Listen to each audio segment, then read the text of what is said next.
बहुत बढ़िया अवसर है। मंत्र न चले नाम चला लो, नाम न चले तो चतुरासी जी गुनगुनाने लगो। बिल्कुल अवसर मत दो। जैसे दुश्मन नीचे गिर पड़ा है, आप ऊपर चढ़े हो, अब उसको ऊपर आने का अवसर मत दो। ऊपर आने का अवसर दिया तो अब आपको ऊपर आने का अवसर दुश्मन नहीं दे पाएगा। ध्यान रखना, एक बार अगर अब मन चढ़ गया आपके ऊपर और मनमानी आचरण करा लिया तो आपको भजन लायक नहीं रखेगा, क्योंकि वो समझ चुका है कि तुम ऐसी जगह पहुंच चुके हो कि अगर अब हम इसको हरा न पाए तो मुझे जिंदगी भर इसका गुलाम बनना पड़ेगा। मन ने देख लिया है कि अब हम मारे जाएंगे, अब मुझे मरना पड़ेगा, तो वो आखिरी कोशिश करके आपका नाश करेगा। बस आप सावधान हो। इस समय आपके घुटने उसकी गर्दन के ऊपर है, ऐसा समझो, क्योंकि सदगुरु आश्रय, संत आश्रय, सत्संग, नाम धाम आश्रय, वो विचलित हो रहा है, भड़बड़ा रहा है। कोई तो मिले ऐसा, थोड़ा तो हमें जीवन दान दे, क्या विषय भोग, थोड़ा तो मुझे विषय सेवन करने को मिले। चूक कर दी तो फिर गिरा दे। परमहंस श्री ओंकारानंद सरस्वती जी ने जब बिल्कुल नई अवस्था सामने उनके गए तो उनका, अच्छा बच्चा, बड़े भाग्यशाली हो, वैराग्य मार्ग में आए हो, पर ध्यान रखना, एक सांप को जब बंदर पकड़ता है तो बोले ऐसे ऐसे जड़ में रगड़ता है, फिर देखता, सू तो नहीं बोला, फिर रगड़ता है, और वो मरने पर भी रगड़ता ही रहता है कि कहीं इसमें जान न।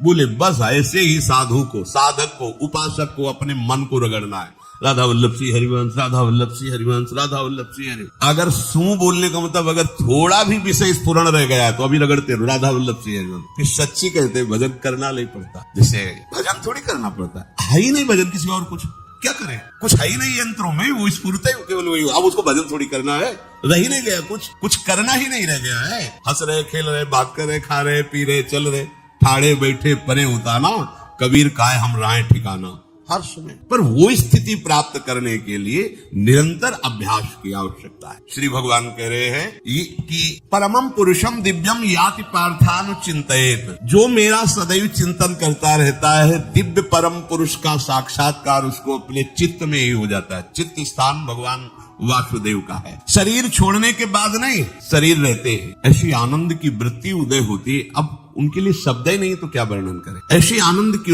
उसी आनंद में वो आनंद समुद्र प्रभु प्रकाशित होने लगते हैं। पर उस आनंद में जहां आपका थोड़ा प्रवेश होता है, आप उलझ करके विषय की तरफ चले जाते हैं। ध्यान देना हमारी इस बात को, या अनुभवगम्य बात कहते हैं। जब आपको भजन का थोड़ा आनंद मिलेगा तो आप थोड़ा निश्चिंत जैसे होते हैं, उसी समय मन आपको विषयों में फंसा देगा। जब आपको भजन का अभ्यास बढ़ने लगे, आनंद मिलने लगे, तो आपको उदासीनता बढ़ानी है, हंसना नहीं है, लोगों से मिलना नहीं, खेलना नहीं है, क्योंकि इस समय चढ़ाई का है। आनंद स्फुरित होने लगा, बचाओ, बिल्कुल आसपास से सुरक्षित हो जाओ। वो आनंद ही आपको ऊपर ऐसी स्थिति में ला देगा जहां ये विषय नहीं ले जाएंगे। भगवान कह रहे परमम पुरुषम दिव्यम याति पार्थानुचिंतयन्, जो निरंतर अभ्यास चिंतन का करता है, उससे चित्त में ही भगवत साक्षात्कार हो जाता है। अगर आप सावधान नहीं रहेंगे, चिंतन सही नहीं रहेगा आपका, तो किसी भी अवस्था में ये विषय चिंतन छूटने वाला नहीं। अभी हमारे पास अवसर है, अभी हमारे पास समय है, चूको मत। ये बहुत सूक्ष्म लड़ाई है, ये कोई बाहर के लाठी डंडा गोली वाली लड़ाई नहीं है, ये अंतर की लड़ाई है। इसमें बड़े बड़े हार जाते हैं। अगर कोई जीत पाता है तो एकमात्र भगवान को समर्पित चित्त वाला जीतता है। हमें लगता है आपको बढ़िया समर्पण का अवसर है। अब आप ये जो मना किया जाता है, उन विषयों का भोग करते हैं, विषयों का सेवन करते हैं, तो फिर ऐसा लगता है अब हम नहीं कर पाए, हमारे पास कोई चांस नहीं रह गया कि अब आपको संभाल सके। इसलिए आप सहयोग कीजिए। ये बाहरी आनंद 4 दिन का है, मान जाओ, बाहरी आनंद। ये श्री जी के मार्ग के लिए हम कह रहे हैं किसी जन्म में भगवत प्राप्ति करनी है। अगर आप नहीं कर मानोगे, मनमानी आचरण करोगे तो भ्रष्ट हो जाओगे। ये संसार का स्वरूप है, किसी न किसी बहाने से वो आपको सतमार्ग से हटाएगा। ना किसी को घर आने दो, ना किसी के घर जाओ, ना किसी को रंग लगाओ, ना किसी से रंग लगवाओ। अपनी प्रिया प्रीतम के साथ होली खेलो। यहाँ जो सत्संग हो रहा है ठीक है, सुना, एकांतिक किया, कुटिया में जाओ चुपचाप, अपने श्री जी को रंग लगाओ, श्री जी के सामने पद गाओ, श्री जी के सामने नाचो, उन्हीं तो भावना में उनके साथ खेलो। किसी और की जरूरत, कोई अब दूसरा हमें छुए, दूसरा कोई हमारा अपना बने, अब हमें जरूरत नहीं। देखो हमारी भाषा समझ में आ रही हो तो समझ लेना, नहीं बाद में पछताओगे। किसी को भी अपने साधन कक्ष में प्रवेश मत दो, किसी को अपनी कुटिया में मत आने। अब आप यहाँ गृहस्थ नहीं हो, यहाँ भी रह रहे हो, भले गृहस्थ वेश में रह रहे हो, आप वनवासी हो, आप श्री जी के उपासी हो, कोई व्यवहार की जरूरत नहीं। जब ऐसे रहोगे तो श्री जी आएंगे आपसे खेलने। निष्ठा, हृदय में निष्ठा। अब व्यवहार की गुंजाइश नहीं रह गई, हमारे पास समय नहीं व्यवहार का। हमारी बातें मान लो, पर आप लोग मानते नहीं हो, इसलिए कोई रंग नहीं चढ़ पा रहा। अरे वो बेचैन है आपके साथ खेलने के लिए। उनकी जब तरफ जब देखो ना तो बेचैन है, पर उनकी तरफ कोई देखना ही नहीं चाहता। वो तो यही से फुर्सत नहीं मिलती भोगों से खेलने के लिए, संसार के राग में खेलने के लिए।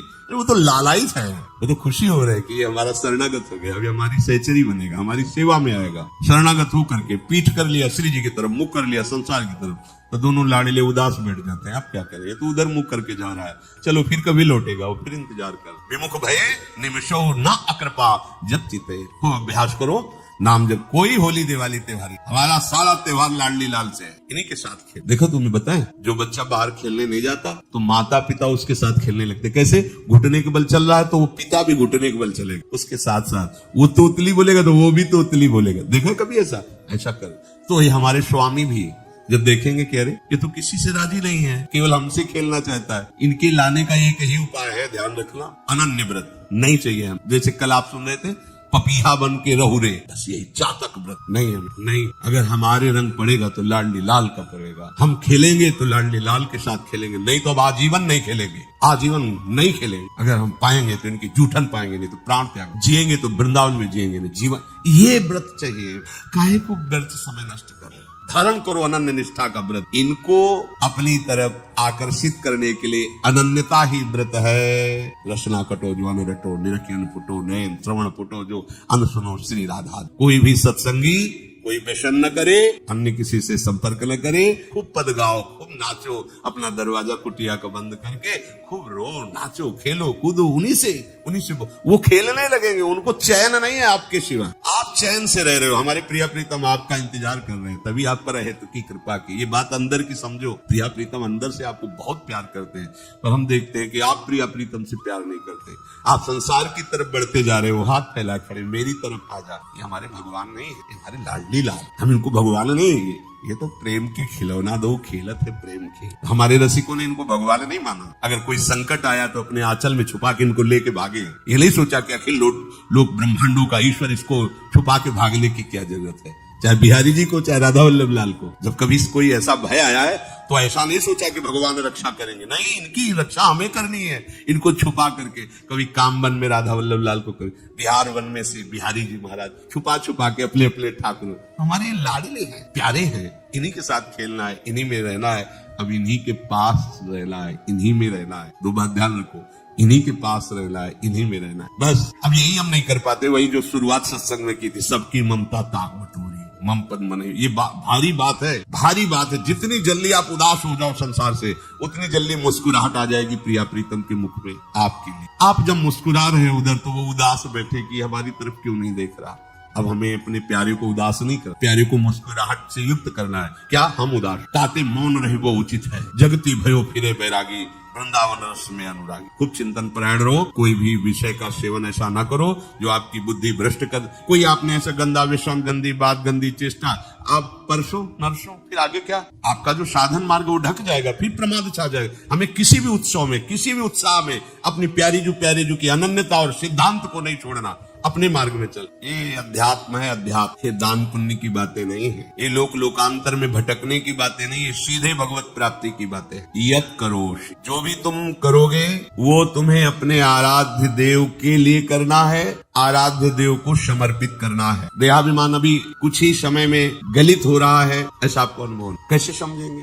देहाभिमान गलित हो रहा है जब आपका अपमान हो और आपको कोई फर्क न पड़े, आपका सम्मान हो, आपको कोई हर्ष नहीं हुआ, बड़ा लाभ हो गया, कोई सुख नहीं हुआ, बड़ी हानि हो गई, कोई दुख नहीं हुआ, शरीर स्वस्थ है, कोई हर्ष का विषय, शरीर अस्वस्थ है, कोई शोक का विषय। यह है देहाभिमान गलित होने का स्वरूप। यत करोषि, तो जो भी हम करें, पापाचरण भी करें तो श्री भगवान को अर्पित कर दे। बोले नहीं, तस्मात् शास्त्रम प्रमाणम ते कार्याकार्यो व्यवस्थित। जो तुम्हें करना है उसमें प्रमाणित कार्य करने हैं, शास्त्र के अनुसार। यत करोषि, अब जो भी करोगे शास्त्र सम्मत करोगे और प्रभु को समर्पित करोगे, देहाभिमान बहुत जल्दी गलित हो जाएगा। यदश्नासि अशन भोजन, जो भी पाओगे पहले प्रभु को भोग लगाओगे, देहाभिमान गलित हो जाएगा। मान लो मेरी बात, ये सब 4 दिन के उत्सव, 4 दिन की चांदनी, शोक समाज पूरा तैयार हो रहा है हमारे ऊपर आक्रमण करने के लिए। तुम्हें क्या पता? शोक का अंधेरा छाने के पहले ही व्यवस्थित जहां पहुंचना है वहां पहुंच जाओ, फिर अंधेरा छा जाएगा, कोई फर्क नहीं पड़ेगा। अभी आप यात्रा ही नहीं प्रारंभ किए हैं और अंधेरा आ गया तो मार्ग ढक जाएगा और जीवन व्यर्थ चला जाएगा। कुछ भी मत खाओ। कैसी धूर्तता हमारी बुद्धि में बैठी है।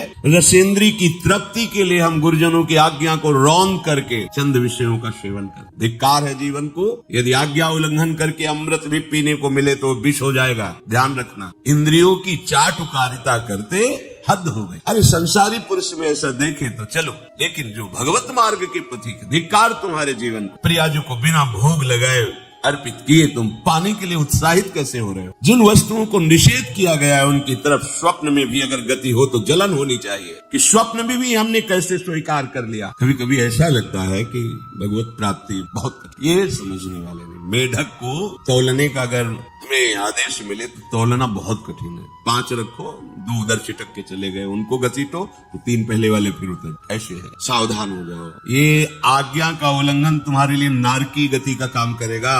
अगर आज्ञा है कि अमृत नहीं पीना तो मत पीना, नहीं वो विष हो जाएगा। अगर आज्ञा है विष पी लीजिए तो गरल सुधा रिप कर ही मिताई, गोपद सिंधु अनल शीतलाई, वो विष अमृत हो जाएगा। तुम्हारा शत्रु तुम्हारा मित्र हो जाएगा। ये भाव समुद्र गाय के खुर के गड्ढे के समान हो जाएगा। आज्ञा पालन बहुत बड़ी सिद्धि है। ये मूढ़ता का त्याग कीजिए। आप जानते हो, जानते नहीं है? नहीं, तुम नहीं जानते हो, तुम्हें वो जान रहे हैं। अगर तुम अपना आनंद चाहते हो, सुख चाहते हो तो आज्ञा पालन करो, इसी से देहाभिमान गलित होगा। तुम्हारी एक एक वृत्ति उस सर्वात्मा प्रभु बैठे देख रहा है और उन्हीं के रिझाने के लिए तो तुम्हें मानव देह मिली, भगवत मार्ग मिला। ये ध्यान रखो, एक बार भी बिना भोग अर्पित किए हुए जो पाओगे वही तुम्हारी बुद्धि भ्रष्ट कर देगा। देख लो आंख खोल के कैसे बुद्धि भ्रष्ट होती है। वो अपने आराध्य देव इष्ट देव की ही निंदा करने लगता है, आराध्य देव इष्ट देव के विपरीत चलने लगता है। ये बुद्धि गिरी मतलब सर्वनाश, जो शास्त्र में कहा गया है, कामः संजायते क्रोधा क्रोधा स्मृति विभ्रमा स्मृति भ्रंशात् बुद्धिनाशो, बुद्धिनाश को ही कहा गया प्रणश्यति, नष्ट हो गया, वो किसी काम का नहीं। यत करोषि, जो भी कर रहे हो वो प्रभु के लिए हो और प्रभु को अर्पित करो। यदश्नाश, जो भी असन भोजन करते हो, जो भी तुम्हारी जिह्वा में जाए, अगर तुम इसी जन्म में भगवत प्राप्ति करना चाहते हो तो बिना भोग लगाए मत मान लीजिए। फिर कह रहे यज्जुहोषि, जो भी तुम हवन का तात्पर्य होता है भागवतिक कार्य करते हो वो प्रभु को अर्पित कर दो, बड़ा सुख मिलेगा। जो तुम ददाशे, किसी को भी कुछ भी देते हो प्रभु को दे दीजिए। देने के पहले उसमें भाव कीजिए राधा वल्लभ लाल इसके हृदय मंदिर में बैठे। अब भोजन जल वस्त्र जो भी आपको उसको दिया तो उस व्यक्ति को नहीं दिया, सीधे ठाकुर जी को दिया, राधा वल्लभ लाल को। यत तपस्यासी, जो भी तुम तपस्या कर रहे हो, काम वेग को सह रहे हो, क्रोध को सह रहे हो, गर्मी सर्दी सह रहे हो, अनुकूलता प्रतिकूलता सह रहे हो, ये भी प्रभु को अर्पित कर दो। भगवान आदेश कह रहे हैं तत्कुरुष्व मदर्पणम, ये सब मेरे को अर्पित करने का मतलब मेरी पूर्ति नहीं हो जाएगी, तेरी पूर्ति हो जाएगी। भला ये सब नदियां समुद्र में गिरना बंद कर दे तो समुद्र घट जाएगा क्या? यद्यपि समुद्र प्राकृतिक है, चिदानंद नहीं, भगवान तो चिदानंद समुद्र है। कोई भी नदी चाहे बाढ़ युक्त जाके गिरे या गिरना बंद कर, समुद्र में कोई फर्क नहीं पड़ता। इसीलिए सेवक जी ने कहा है मांगो मन मनुष्य दासी अपनी कर, पूर्ण काम सदा हृदय।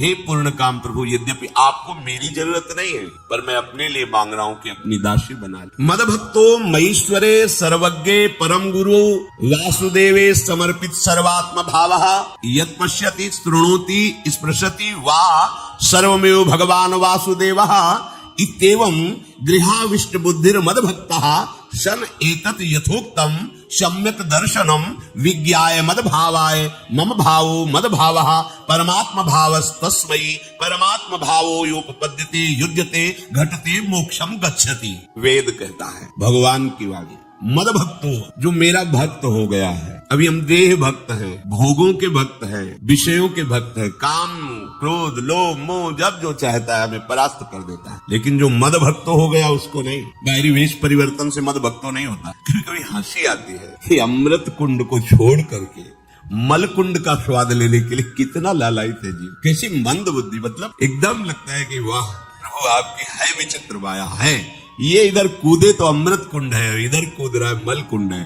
वो जानबूझ करके अमृत को त्याग करके मलकुल में भेजा रहा। जहां हमारी प्यारी जी और प्यारे जी की ऐसी सुख वृत्ति है, वेणु कानन कुणित श्रवण सुंदर सुनत मुक्त सम सकल सुख पाए पग पेलिरी। मोक्ष सुख को भी लात मार करके जिस सुख में बढ़ाए, कैसा कैसा तुम्हारा आश्रय है। हमारे युगल सरकार का ऐसा सुख है कि मोक्ष सुख थूक देने योग्य हो जाता है, और आप युगल सरकार को एक तुच्छ विषय के लिए छोड़ देते। कैसे भक्त हो तुम, कैसे हो तुम? खुद प्रश्न करके देखो। कभी तुम्हें अपने ऊपर धिक्कार नहीं आता? अपने को बहुत चतुर समझते हो, अपने को बहुत प्रवीण समझते हो कि कोई नहीं जानता हम क्या खाते हैं, कोई नहीं जानता हम कहां जाते हैं, कोई नहीं जानता हम कैसे खिलाड़ी हैं कि खेल रहे। अरे पागल, तू कैसा खेल रहा है। ये जगन नाटक वैभवा, वो बैठे हुए डायरेक्टर सब कुछ देख रहा है, तुम्हारी कहानी लिख रहा है। बहुत होश में हो जाओ, हर समय तुम दृष्टि में हो, ऐसा मत समझो। मद भक्तो मईश्वरे सर्वज्ञ, समाज मैं सर्वज्ञ हूँ, मैं सब कुछ देख रहा हूँ। परम गुरु, मैं गुरुओं का भी गुरु, परम गुरु हूँ। भगवान बोल रहे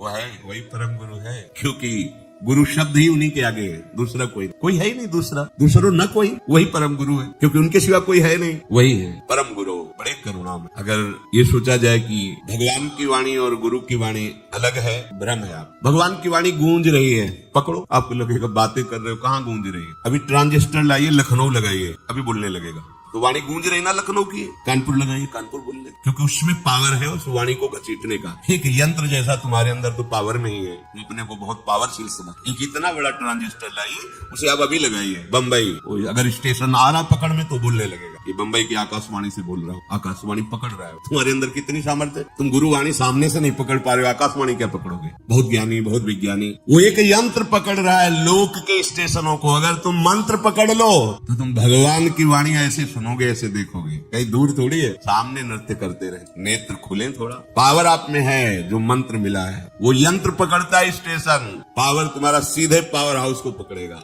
अखिल ब्रह्मांडों का पावर वासुदेवा समर्पित सर्वात्म भावः, तो यद पश्यति यद शृणोति स्पृशति, वो भगवान का स्पर्श करेगा, भगवान की वाणी सुनेगा, भगवान को ही देखेगा। कौन? जो मद भक्ता है। आप लोग बड़े कृपा पात्र, भगवत मार्ग के पथिक बन गए। कहाँ फंसे हो यार, कहा? बड़ी हंसी आती है। साधक अपने छोटे से दोस्त को पहाड़ की तरह देखकर व्याकुल हो जाता है और गुरु और भगवान से पुकारता है, नाथ देखो मैं ऐसा, मुझे बचा लो। प्रभु अभी तक समर्पण नहीं होता है, उसे अपने में फुर्सत नहीं। जो मेरा हो जाता है वो निरंतर मेरा चिंतन करता है, इसलिए मैं उसको सुनाई देता हूँ। तुम किसका चिंतन कर रहे हो? संसार का। तो क्या सुनाई दे रहा है? संसार। तुम किसको देखना चाहते हो? संसार को। तो क्या दिखाई दे रहा है? स्त्री पुरुष दोष गुण। भगवान कह रहे मद भक्तो, जो मेरा भक्त है वो यत् पश्यति शृणोति स्पृशति, प्रभु स्पर्श में आते, केवल देखने में नहीं आते। क्या भगवान को ध्यान में देख लिया? अगर आपको यह वीडियो अच्छी लगी है तो वीडियो को लाइक करें, कमेंट करें और चैनल को सब्सक्राइब जरूर करें। और मैं आपको मिलता हूँ कल एक और नए वीडियो के साथ। राधे राधे।